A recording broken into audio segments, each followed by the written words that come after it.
Hello everyone, welcome back to my channel. So on today's video we are going to be deep cleaning bathrooms and talking a little bit about ways that you can handle and manage it and be more efficient cleaning your bathrooms, especially if you're dealing with depression, anxiety, and or ADHD, or possibly a chronic illness that doesn't allow you to do some of this like normal tasks that you would typically do in the bathroom cleaning routine. If you are new to my channel, welcome. My name is Yessie and I teach people how to clean, manage, declutter, and productively get through their homes while dealing with depression, anxiety, and or ADHD. And these tips can also help out if you're dealing with chronic illness because they're a little bit more gentle and easy to use while managing your home. If you are coming back from another video and you've been following me along, welcome back. We are doing another deep cleaning today, or spring cleaning. It can be for both. So I'm excited to show you guys these tips and tricks that have to deal with the bathroom section. And I'm going to show you different cleaning scenarios, like a bigger bathroom, a smaller bathroom, and a half bath, so that you can see kind of how I tackle every single one of them and how all of the rules that I'm going to teach you today are going to apply for no matter what the size is, apply to all of them when you are cleaning them. As always, if you enjoy my content, don't forget to like, share, and subscribe. It helps me greatly. It helps me be able to share my tips and tricks with anyone else who is dealing with depression, anxiety, or ADHD. And I would truly appreciate it because it's how I can keep making content for you guys. So I'm excited to do this, and I appreciate, as always, I always say support. start with the toilet cleaner, and you're simply going to go in and put the toilet bowl cleaner in there and let it sit. Technically, it's supposed to sit there for about 10 minutes. Most of them say that you should let it rest there for a couple minutes for it to work. So in the meantime, I'm going to go in and make sure that the tub and the shower are prepped for their own cleaning. So I have learned that if I follow this process, I essentially cut my time in half. I go toilets, tubs and showers, counters, and floors. It doesn't matter what bathroom or what restroom I'm cleaning, it's toilets, showers, counters, and floors. And this has absolutely been a game changer. And like I said, I like to basically go in and make sure that any cleaner that needs to be sitting down and actually doing its thing, I let it sit and then I continue with the next part. I absolutely love using this long brush. I think, in my opinion, spin brushes and long brushes are the way to go, especially if you have a bad back and knee like myself. I just think that bending over can be really, really rough. And so now that we've done that, I go in and brush the toilet bowl area. I make sure everything is nice and clean. And I don't know about you guys, but I need to flush it after it's been cleaned. I know some people let it like sit, some people let it do its thing. I like to put the brush in between the seats and let it kind of drip anything that needs to be dripping. And then I go in and I flush it. Once I've done that, I go back to the tub and just make sure it's neatly rinsed down. I honestly wish there was a tool or something that would expand the water with like a hose. I've seen one on TV, but it seemed kind of gimmicky, so I just did not want to spend my money on that. But I go ahead and just basically clear everything up on there, and then I go in with a little bit of a glass cleaner because this tub has like a weird finish polish to it. And the only thing that makes it look shiny and clean is a glass cleaner. So you want to make sure that you're cleaning those tub areas too, not just the inside of it, but the outside, because it collects a lot of dust and essentially you're sitting down in a bath full of dust. Once I've gone ahead and done that, I then go back to the um, toilet and I like to use disinfecting wipes. You don't have to use disinfecting wipes. A lot of people like using a cleaner and paper towels or a cleaner and a rag. I just think this is more efficient and time saving, in my opinion, and it's still disinfecting. So when you're cleaning the toilet, clean from the cleanest to the dirtiest, and that's going to be the outside to the inside, so that you don't go spreading anything else further throughout the toilet. Also, don't forget to wipe the very bottom and the outside part of the toilet, especially if you have men in the house or boys that live in the house. I think you guys know what I'm trying to get at, but it's important that we don't miss this because the odor that you sometimes get can be from the outside of the toilet, and we just don't want to miss that part.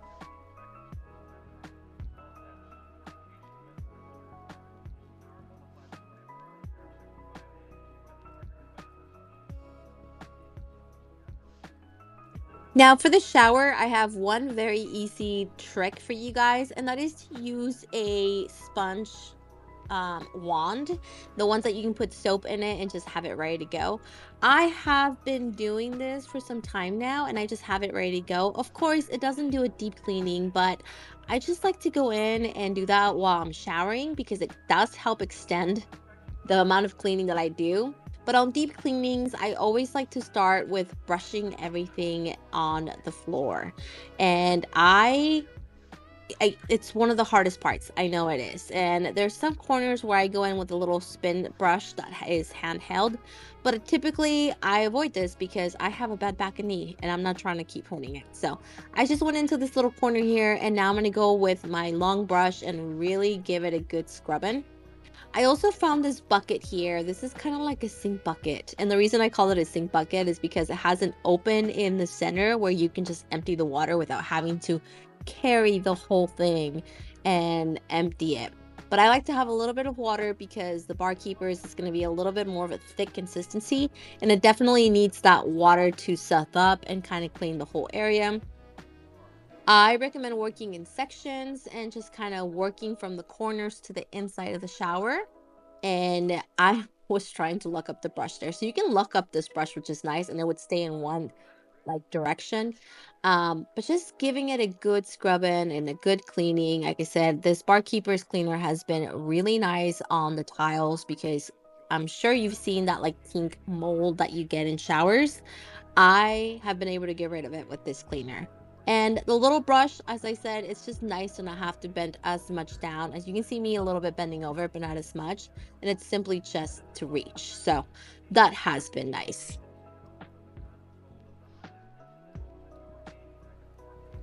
As for the outside of the shower doors, I have these glass doors, and I like using this glass cleaner from Sprayway. It makes it really nice to just clean it and polish it, but you can also use white vinegar if you want a natural product, or you have allergies, or you just don't want to have specific products in your house. White vinegar will do the trick with a microfiber. Now, a lot of people have asked me in the past what this film on my shower doors is, and I want to show you guys because this is actually removable. My husband and I decided to add this for privacy because we don't have an actual door that goes to the restroom. It's just open to the room, to the bathroom. So this film just goes on it very easily, and you can remove it. It's very renter friendly, and I have them installed throughout different bathrooms. Also, don't forget that bottom part because as you can see, a lot of dust collects there, and we just don't want to, have all that dust there. Now that we've done the toilets, showers, we have counters. And counters is one of those things where I always recommend cleaning top to bottom. Of course, make sure that everything gets put away back to its place, but cleaning from top to bottom will just kind of help you not spread any more dust or dirt anywhere else. So recommend always cleaning the mirror, then the counters, then the sinks, and then the bottom cabinets as possible. And I just always like using something that isn't going to be too harsh. Now, my sink needed a lot of help, so I went in and cleaned the sink first because it was really giving me anxiety and I just wanted this to be nicely cleaned.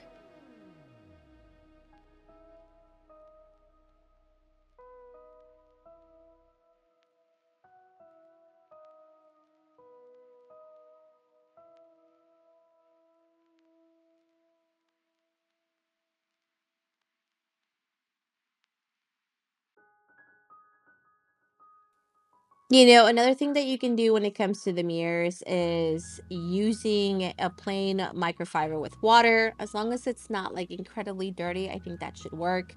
I also find that folding the microfiber and kind of getting it in between the grooves of where the water faucet is will get everything cleaned up. So I'm just making sure I get everything in between. And once I'm done with the counters, I'm actually going to move into the floors now.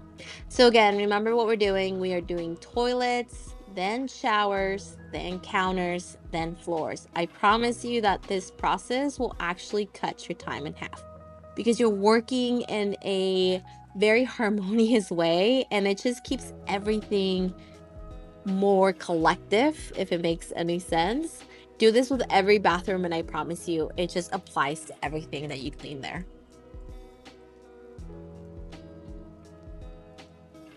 Okay, so if you have this style of bathroom where it's more of a hallway, the same rules are going to apply. You're going to go straight to the toilet, get your toilet bowl cleaner, and make sure that is sitting down for a couple minutes before you go in brushing it. This just kind of again allows it to work a little bit more effectively. And since this is my kid's bathroom, I am going to remove everything from the tub. I don't want any toys, any other shampoos, or anything like that because I am going to be cleaning that area. I don't want any cleaners on it. If you're looking for a more natural way, a little bit of vinegar and castile soap will do.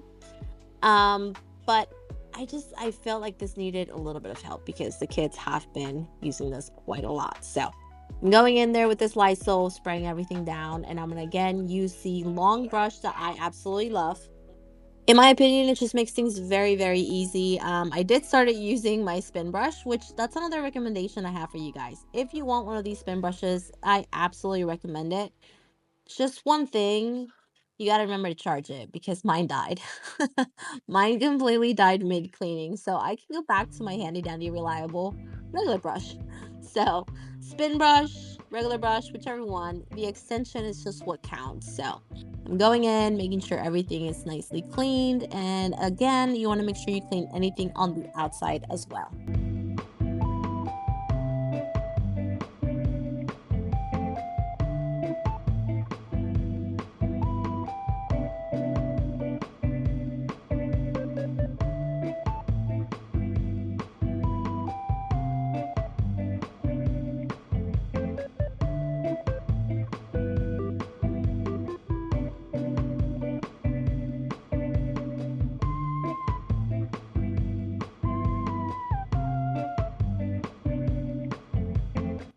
So I have found that just keeping specific cleaners in each bathroom is also very helpful. A little basket or something that keeps the very specific cleaners ready to go. It just cuts the time in half when you're trying to gather all of your products, have everything ready.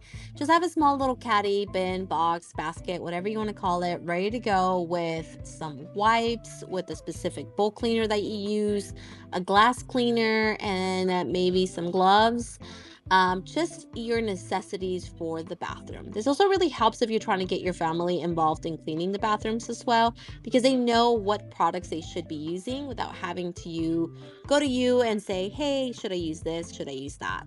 Ultimately, you just want to make sure you are creating systems for everyone to follow and systems that you can also maintain while cleaning your bathrooms in your home.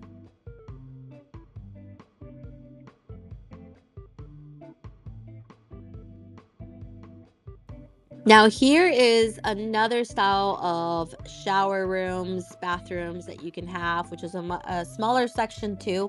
Again, the rules apply. We start with the toilet because we want to make sure that cleans. This one didn't need much cleaning, but typically I would let it sit, clean it up, set that down, and then move on to the shower section. This shower doesn't get used often, but I did want to make sure I gave it a good cleaning, because again, it's just kind of been sitting there and it just needed a little scrubbing there. So I'm going in with the same Lysol cleaner, using my spin brush, and just getting the bottom part cleaned up. Again, this shower doesn't get used, if anything at all, but only when family visits. I just want to make sure it's still refreshed and nice and clean. If you have those seats on your showers, you want to make sure you're cleaning those too. Give it a good brush in, give it a good rinse in, and have that fully clean. And then for the glass doors, I'm going with spray away. I would use a two cloth rule, which is two microfibers, one to wipe it down and one to just kind of polish it and remove anything that might have got stuck there, like hair. And then I'm going back to the toilet to do the cleaning. There's a lot of back and forth. I can understand how that can be a little difficult, but just remember this: toilets, showers, counters, floors. If there's anything that you can take from this video, is there is a process and a step by step, and each one is incredibly helpful to be a successful cleaning.